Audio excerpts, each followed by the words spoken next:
And welcome again to Cottage Talk. I am Russ Goldman. This is our preview of the upcoming match on Saturday. Fulham on the road to face Bournemouth. This should be an interesting match, and a match I have serious confidence in Fulham can get something out of it, and dare I say, get all 3 points. I'll be sharing my thoughts on that in just a bit. As always, please do subscribe on YouTube and Apple Podcasts. It does help other Fulham supporters find us. Just want to mention also, if you do listen on Apple Podcasts, please do leave us a review. That helps as well, and a rating. Thank you very much for all of that. Before I get into the show, I want to give a huge thank you to all the Fulham supporters that have reached out to me in regards to my coworker and very good friend, Alicia. She actually, a few weeks ago, had surgery for thyroid cancer. I had a thyroid taken out, and she, at this moment, is cancer-free. So thank you very much for everyone's support. She is recovering, and I hope that she's going to make a full recovery. But I want to thank all the Fulham supporters that have reached out to me on her behalf. She's a wonderful person, and I'm lucky to call her a friend. So thank you, everyone that has reached out to me, for my friend and coworker, Alicia. Okay, so let's get to the show. And before we preview this match, it's going to be about a 15 to 20-minute show, and I will have a few post-match shows, but this is a quick preview show. Before we get into previewing Bournemouth and Fulham, I do want to talk about some things that have been lingering on, and those involve Marco Silva and, of course, Alexander Mitrovic. So let's start with Marco Silva. I found this interesting. When Marco was at his presser, he was talking about that he was expecting, I'm paraphrasing, to be on the touchline. That was the plan. And reportedly, Marco Silva will be on the touchline for Fulham against Bournemouth. This is according to the Bournemouth Echo. And the reason being is that, again, according to this article, that Marco has asked for a meeting with the FA about his situation. So that is the reason why there's no ban and why he is expected to be on the touchline for Fulham against Bournemouth. This is obviously good news. Rather have Marco out there, but this is still hanging over him, and I think it's fair for him to have his say. And so we'll see how this all plays out with Marco Silva. But that's one of the items before the match that we're going to be talking about. I just mentioned that on the show just now, but let's see what happens once Marco meets with the FA. The other person that's going to be dealing with the FA is Alexander Mitrovic. And what was interesting, if you read and listened to me talk about the apology from Alexander Mitrovic, from the statement from Fulham Football Club, he talked about that he was accepting the 3-match ban. Well, that might not be it. That might not be the end of the story. And I'm going to share a story that is actually on The Athletic right now. And it is entitled Football Association Under Pressure Over Length of Alexander Mitrovic's Red Card Ban. So I'm going to read from this. And I'm going to comment on the situation. So here's from the article from Daniel Taylor. Alexander Mitrovic's disciplinary hearing will take place on Monday, with the Fulham striker facing the possibility of an extended ban, and in turn, the Football Association likely to come under pressure to explain why a string of similar incidents have gone unpunished over a 20-year period. Mitrovic has been charged with misconduct after pushing referee Chris Kavanagh during Fulham's FA Cup quarterfinal defeat at Manchester United 2 weekends ago. Mitrovic has apologized for the incident and accepted a 3-match ban. However, the Serbia international believes he should not be treated disproportionately when a number of incidents involving high-profile players from the Premier League clubs have not resulted in any form of disciplinary action. The rules governing these decisions are likely to come under increased scrutiny. One example shows Joe Hart, then at Manchester City, leaning his forehead into referee Michael Oliver during a Manchester derby in 2014 and appearing to make contact with the official. Hart was not penalized and the FA took no action. I'm going to stop right there. There are other examples as well. So this makes the hearing on Monday for Mitro very interesting. I understand that the FA are going to be under pressure to increase the ban. I get that. But there is precedent of the FA not doing anything with the one I just mentioned, that example, and there are several others. So we're going to have to see how this all plays out because the FA have a difficult decision on their hands when they decide on the punishment to go above and beyond the 3-match ban for Mitrovic, because it will set a precedent. It absolutely will. This will not be the end of it. There are going to be other situations. So what they give Mitrovic will affect other players moving forward. So we're going to have to wait and see how this all plays out. And I have a feeling it's going to be more than the 3-match ban. We'll have to see how many matches there are.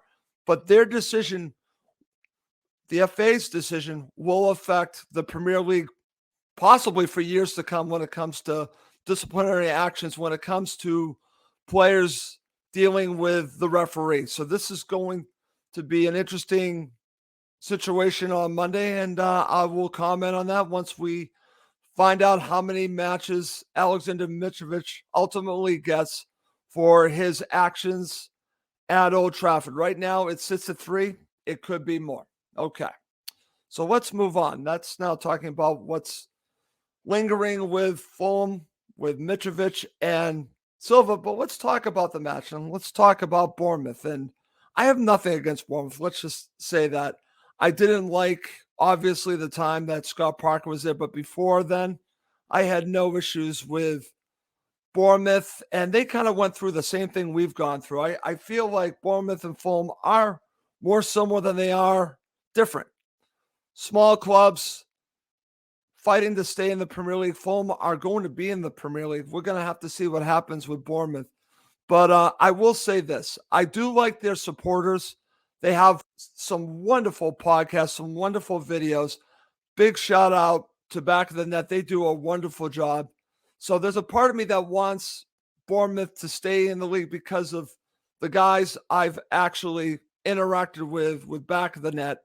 Good guys. And the supporters have been nothing but nice to me personally. So I have nothing bad to really say about Bournemouth. I think we both supporter bases have dealt with Scott Parker and come out the other end. And we'll see what happens to Bournemouth because they are fighting a relegation battle, but they're hanging in there. So they do have some dangerous players as well. And Fulham are going to have to really watch out for. And I think it has to start with Dominic Solanke, who has become a Fulham killer with his goals.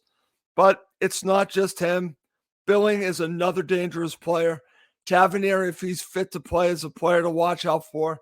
They have several players to really watch out for on the break. This is a team that can beat Fulham on the break, and that's a concern going into this match because I expect Fulham to have the majority of the ball.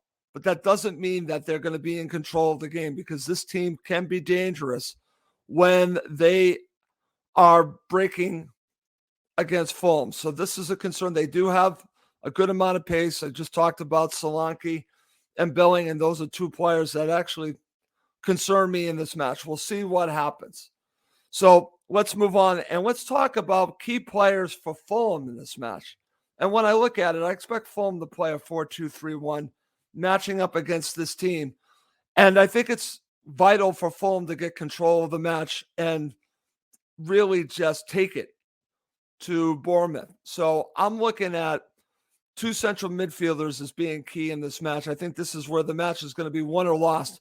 So I'm going to put it on João Palhinha and Harrison Reed. If they're doing their job, I've always said this, everything else flows from Palhinha, but I'll also say from Reed. It starts with Palhinha, but then it goes to Reed, and then everything flies off that.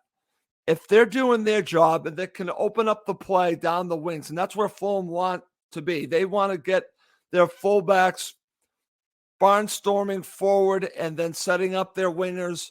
And I expect Min or Solomon to start and I said that wrong. It's Manor Solomon, along with Bobby Decordova-Reid. But it really is going to be the play of central midfield setting up, I want to say, Fulham's fullbacks bombing forward.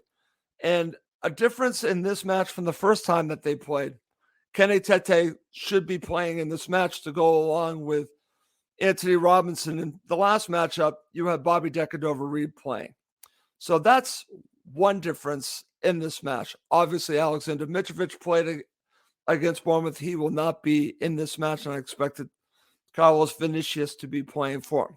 So let's talk about how does Fulham win this match against Bournemouth. And I think I've already spelled it out pretty much. It really is going to be about putting the pressure on Bournemouth and not allowing them to take advantage of Fulham on the break. They have to get control. And the problem Fulham are going to have, and they do have, is that they can be left exposed on the counterattack, and they're going to have to be solid here. And it's funny, I was just watching the highlights back of the last match, and I saw Dominic Solanke taking advantage of Tim Ream, and that's probably going to be part of their strategy. They're going to want to take advantage of Solanke's speed against someone like Tim Ream, and I would do that too. But the thing is, we do have a protector there, and I think the difference for Fulham really is going to be João Palhinha. If he is doing his job, I think Fulham will be okay with the counterattack of AFC Bournemouth. I do think that he is the key. He is really the protector of the back four in central midfield. He's a true defensive midfielder. I think he's going to be massive in this match. He is my number one key player. And for me, Fulham win this match with him basically controlling the play. I think it's going to come down to playing central midfield, controlling the play, and dare I say, getting the first goal. I think that's going to be key. So coming up next to end this quick episode, I'm going to share what I think is going to be the starting 11, and then I'm going to share my prediction for this match. Okay. To end the show, I'm going to share what I believe is going to be the starting 11. This is what I think Marco is going to do. In net, it's going to be Bernd Leno. Kenny Tete, your right back. Anthony Robinson, your left back. Diop and Ream as your center backs. In the middle of the pitch, it's going to be Palhinha, Reed, and then it's going to be Pereira. On the right, it's going to be Manor Solomon. I truly believe it's going to be Manor Solomon. And on the left, it's going to be Bobby Decordova-Reid with Vinicius up front. I think that is still a very good starting 11. Could we possibly see Harry Wilson? Could we possibly even see Dan James? It's funny, Dan James actually played against Bournemouth the last time. Could we see that? That would be a little bit of an upset for me. I think Marco is going to go with Bobby Decordova-Reid as your player on the right and Manor Solomon, your player on the left. And I think that's pretty good. I do. I think that's pretty good. I think Fulham have enough to win this match. I also want to say another key for Fulham is to score a goal off of a set piece. Put this team under pressure. Create as many set piece opportunities as you can, because that's been a strength of Fulham. So that's another way Fulham can win this match, is to create as many set piece opportunities as possible and score on them. So that's going to lead to my prediction for this match. It's interesting. I watched Back of the Net, a show that I have a lot of respect for. I have a lot of respect for the hosts of this show. Tom and Sam did a great job previewing the match. They both predicted a Bournemouth victory. Tom predicted 1-0. Sam predicted 2-0. And I understand why they're going with that. I understand why they feel this way. They're at home. They need the 3 points. But the reason why I'm going to pick Fulham is what has transpired over the past couple of weeks.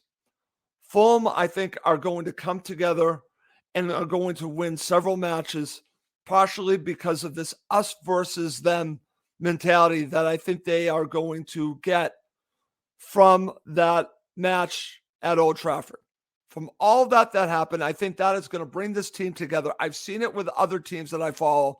I expect it to happen with Fulham. This is a tight-knit group from everything that I've heard. They play for each other. They play as a team. I think they are certainly going to pick up the slack without Mitrovic, and I think they have more than enough in the tank to score 2 goals. That's why I'm going with a 2-0 victory for Fulham. I'm not going 2-1. I'm not going 3-1. I'm going for a clean sheet and a 2-0 victory. That's my prediction. Okay. Well, that's going to do it for this episode of Cottage Talk. As always, I really do appreciate everyone that watches and listens to the show. And also, please, as always, subscribe on YouTube and Apple Podcasts. It does help other Fulham supporters find us. As I mentioned before I go, we will have a few shows, post-match shows of this match. Well, that's going to do it for this episode of Cottage Talk. My name is Russ Goldman. Thank you, as always, for watching and listening to Cottage Talk, now part of the talkSPORT Fan Network.